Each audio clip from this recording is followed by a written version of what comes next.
Friends, மல்லி சீரியல்ல இதுக்கப்புறம் என்ன நடக்க போதா அப்படின்றத இந்த வீடியோல பார்க்கலாம். இப்போ மயில் வசமா அந்த தினேஷ் கிட்ட மாட்டிக்கிட்டாங்க.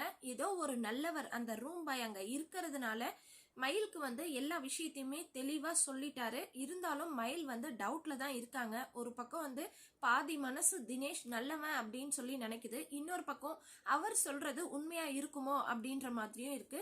அப்படியே பேலன்ஸ் இல்லாம இருக்காங்க, இதுவா அதுவா அப்படின்னு சொல்லி தான் இருக்காங்க.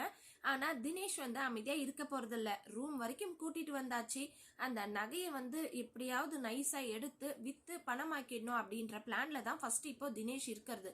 ஸோ தினேஷ் பாத்தீங்கன்னா இப்ப மயில் தூங்கிட்டு இருக்காங்க. அவங்க தூங்கிட்டு தான் இருக்காங்களா இல்ல அதுக்கு முன்னையே நம்ம மயிலுக்கு எதையாச்சும் கொடுத்து அதுல தூக்க மாத்திரை கலந்து தூங்க வச்சிட்டாரா தினேஷ் அப்படின்னு சொல்லி தெரியல.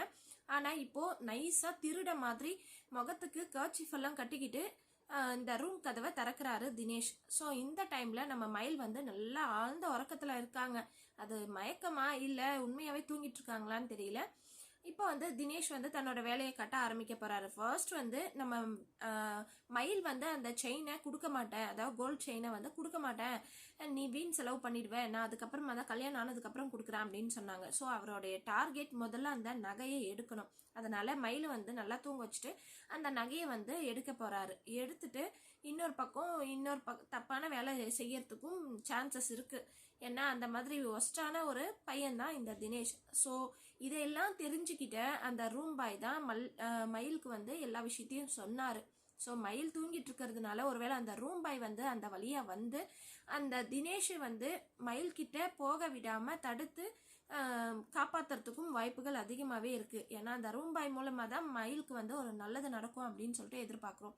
இன்னொரு பக்கம் பாவங்க நம்ம தீபன், அவர் நம்பி ஏமாந்து போயிட்டாரு அப்படின்னு சொல்லலாம். நம்ம வச்சு கழுத்தறுத்த கணக்கா தீபிகா செஞ்சிருக்காங்க. நல்லபடியா வான்னு சொல்லி வீட்டுக்கு கூட்டிட்டு, இல்ல நீ எதுக்காக என்னோட புருஷன் நீ சொல்ற வாங்கிட்ட அப்படின்னு சொல்லிட்டு சொல்றாங்க. கொரியர் பாய் ஒருத்தர் கொரியர் கொடுக்கும்போது நீங்க யாரு, நீங்க உங்களை பார்த்ததே இல்லையே அப்படின்னு சொல்லும் போது நான் அவங்களுடைய ஹஸ்பண்ட் தான் அப்படின்னு சொன்னதும் தீபிகாவுக்கு கோவம் அங்க இருக்கிற பாத்திரத்தெல்லாம் கீழே போட்டு உடைச்சு நீ எப்படி புருஷன் சொல்லலாம், கோர்ட்ல டைவர்ஸ் வரும்போது நான் சைன் போட்டு டைவர்ஸ் வாங்கிப்போம் அப்படின்னு சொல்லி சொல்றாங்க.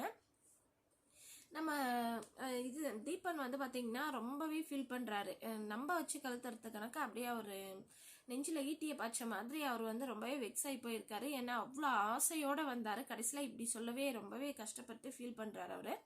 இதுல ஒரு பக்கம் இருக்க, இன்னொரு பக்கம் மல்லி ரொம்பவே ஃபீல் பண்றாங்க. காலையில போன பொண்ணு நைட் ஆயிடுச்சு, ஒரு ஃபோன் கூட பண்ண முடியாது அவளாலன்னு சொல்லிட்டு ரொம்பவே ஃபீல் பண்ணிக்கிட்டு இருக்காங்க. எதுக்கும் கவலைப்படாத மல்லி, காலையில பண்ணுவா அப்படின்னு சொல்லிட்டு சமாதானப்படுத்திட்டு இருக்காங்க. ஸோ இதுதான் ப்ரோமோல விட்டுருக்காங்க. ஸோ இதுக்கப்புறம் என்ன நடக்க போகுது அப்படின்றத வெயிட் பண்ணி பார்க்கலாம். தினேஷோட வலையில மயில் சிக்கிப்பாங்களா இல்ல அந்த ரூம் பாய் எப்படியாச்சும் நம்ம மயிலை காப்பாத்திடுவாங்களா அப்படின்னு சொல்லிட்டு நீங்க என்ன நினைக்கிறீங்கன்ட்டு மறக்காம கமெண்ட் பண்ணுங்க. இந்த வீடியோ உங்களுக்கு பிடிச்சிருந்தா லைக் பண்ணுங்க, ஷேர் பண்ணுங்க, சப்ஸ்கிரைப் பண்ணிக்கோங்க. ஓகே ஃப்ரெண்ட்ஸ், பாய்.